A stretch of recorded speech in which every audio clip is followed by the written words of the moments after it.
अस्सलामुअलैकुम, मेरा नाम हसन अली है और इस वक्त मैं शाह फैसल कॉलोनी 2 नंबर शमा शॉपिंग मॉल के रोड पर खड़ा हूँ। दवाओं के बिल्कुल सामने ही फ्रॉज की एक यूनिक सोडा दुकान है जो कि मुख्तलिफ फ्लेवर्स के जो है सोडा बेच रहे हैं। आए हम आपको रिव्यू करवाते हैं।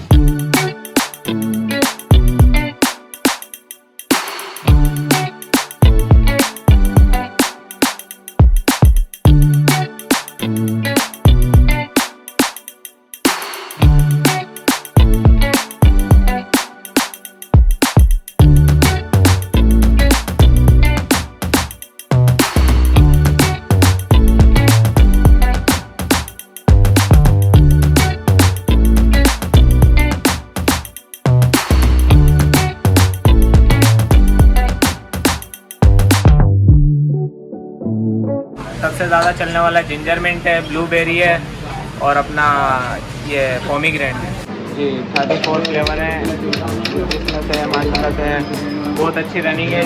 और हमारे पास जिसमें ज़्यादातर चलता है जिंजर मिंट और लेमन मिंट और ब्लूबेरी।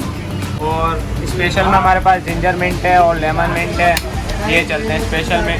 जिंजर मिंट बहुत ज़्यादा चलता है जो कस्टमरों को यानी कि पसंद है। रेगुलर कस्टमर जिंजर मिंट ज़्यादातर भी यानी कि यहाँ पे 9 बजे से लेके 12 बजे तक बहुत रश होता है। यहाँ शाह फैसल 2 नंबर में ये शमा सेंटर पे है।